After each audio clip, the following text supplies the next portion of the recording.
Good morning. Today is Monday, July 14th, 2025, and this is the Urban Hope Refuge Morning Devotions.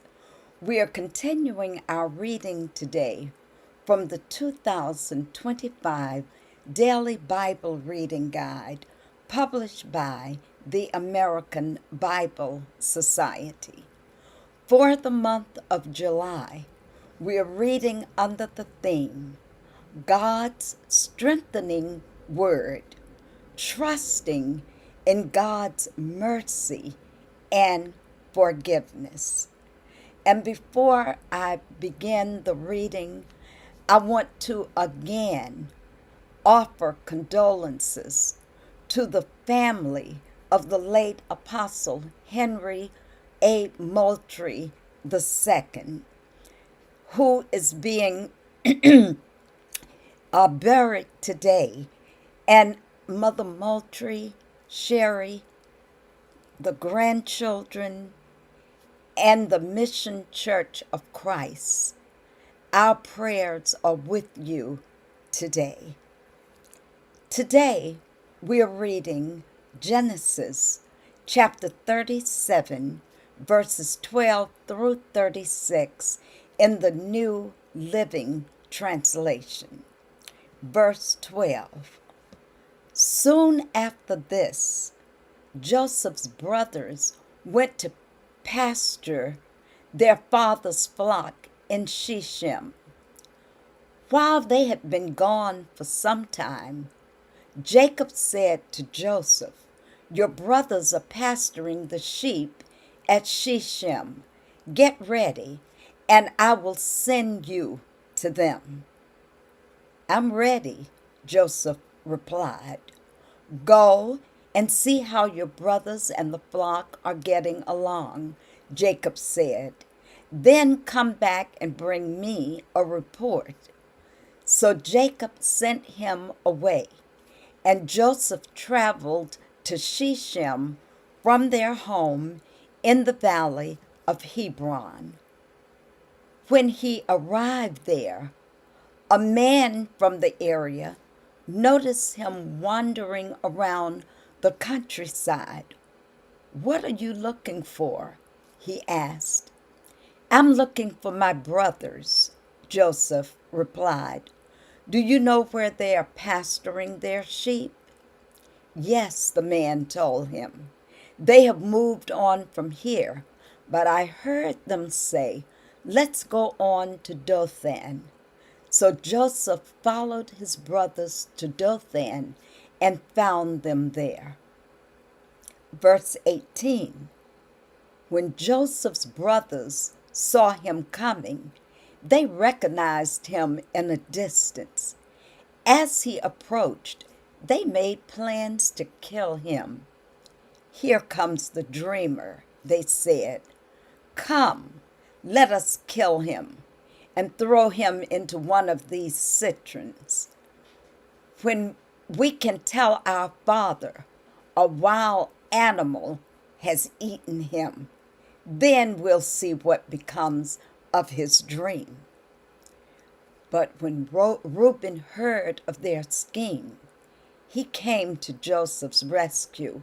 "Let's not kill him," he said. "Why should we shed his blood? Let's just throw him into this empty cistern here in the wilderness. Then he'll die without us laying a hand on him." Reuben was secretly planning to rescue Joseph and return him to his father. So when Joseph arrived, his brothers ripped off the beautiful robe, the coat of many colors, he was wearing. Then they grabbed him and threw him into the cistern. Now it was empty. There was no water in it. Then, just as they were sitting down to eat, they looked up and saw a caravan of camels in the distance coming toward them, It was a group of Ishmaelite traders taking a load of gum, balm, and aromatic resin from Gilead down to Egypt. Judah said to his brothers, "What will we gain by killing our brother? We'd have to cover up the crime. Instead of hurting him, let's sell him to the Ishmaelite traders. After all, he is our brother, our own flesh and blood." And his brothers agreed. So when the Ishmaelites, who were Midianite traders, came by, Joseph's brother pulled him out of the cistern and sold him to them for 20 pieces of silver. And the traders took him to Egypt. Verse 29. Sometime later, Reuben returned to get Joseph out of the cistern. When he discovered that Joseph was missing, he tore his clothing in grief. Then he went back to his brothers and lamented, "The boy is gone. What will I do now?" Then the brothers killed a young goat and dipped Joseph's robe in its blood. They sent the beautiful robe to their father with this message: "Look at what we found. Doesn't this robe belong to your son?" Their father recognized it immediately. "Yes," he said, "it's my son's robe. A wild animal must have eaten him. Joseph has clearly been torn to pieces." Then Jacob tore his clothes and dressed himself in burlap. He mourned deeply for his son for a long time. His family all tried to comfort him, but he refused to be comforted. "I will go to my grave mourning my son," he would say, and then he would weep. Meanwhile, the Midianite traders arrived in Egypt, where they sold Joseph to Potiphar, an officer of Pharaoh, the king of Egypt. Potiphar was captain of the palace guards. This concludes our reading of Genesis chapter 37, verses 12 through 36. Now, this passage of Scripture is a part of the story of Joseph and his brothers, which you all know so well. So I want to give you the setting. I want to talk about the conflict, the plot, the betrayal, the cover-up, all that takes place in relationship to Joseph. So the setting is that Joseph's sons were shepherds. Jacob's sons were shepherds.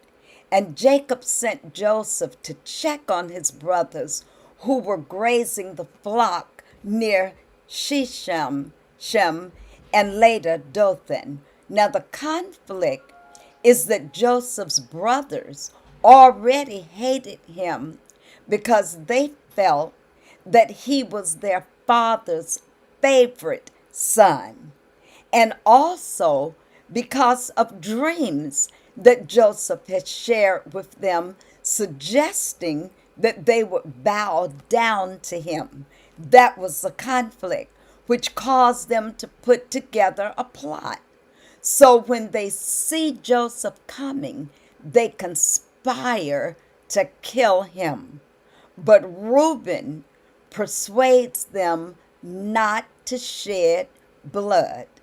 but to throw him into a sistrum, a pit, hoping that he, Reuben, would come back later, rescue him, and return him to his father, Jacob. Well, even between the brothers of Joseph, there was conflict. So that conflict caused a betrayal. While Reuben is gone, the other brothers sell Joseph to Midianite traders who took them to Egypt. Well, when there's a betrayal, now you got to have a cover up. So they dipped his colorful robe in goat's blood and deceived their father Jacob, who believed that Joseph had been killed by a wild animal. That's the story. Whew. Believe it or not, it is all found in the scripture in the book of Genesis. So, what does all of this mean? It means that there is human brokenness. And this passage reveals the depth of human jealousy, of betrayal, and deceit within Joseph's own family. It also shows us God's silent providence. Though God is not mentioned directly in the verses that I read here from Genesis, his plan is unfolding. Joseph's betrayal sets in motion events that will eventually save his family and many others during the famine in Egypt. It also shows us mercy and forgiveness being foreshadowed. Joseph could have held on to bitterness, but in the broader story, he forgives his brothers and recognizes that God turned their evil into good. Oh my gosh, 3 minutes remaining. I want to tell you what lessons we can learn from this. One, God's mercy is bigger than any human mistake. Even when people do terrible things, God can redeem that situation. I wish I had time to focus on that. And next, forgiveness is powerful. That's what we can learn from this. Joseph's story is a profound example of forgiving those who wrong us deeply. I know you're thinking back on those situations, but forgiveness is powerful. We can also learn that God's plans are not prevented by human sin. Joseph's brothers meant harm, but God's greater purpose prevailed. And finally, it teaches us to be mindful of envy and strife. Unchecked envy destroys families and relationships, and it creeps into the church. 1 minute. How do we apply this to us? Remember that God can turn our pain into his purpose. All we have to do is trust his mercy, and we will be healed and we will be redeemed. When we have failed, when we have wronged someone, we need to confess and seek forgiveness from God and from the person, trusting that God's mercy covers us. In family conflict, we can pray for the grace to forgive, even when it seems impossible. And finally, in uncertainty, like Joseph. We may not see how our suffering fits God's plan at that time, but we have to trust that He is working behind the scenes.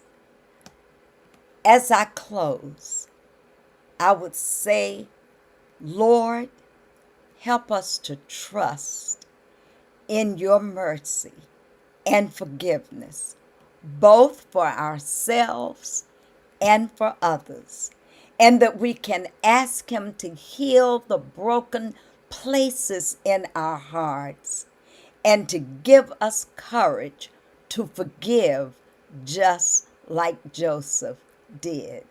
Now, I want to encourage us. Pray your way through the day. Walk with the King and be a blessing.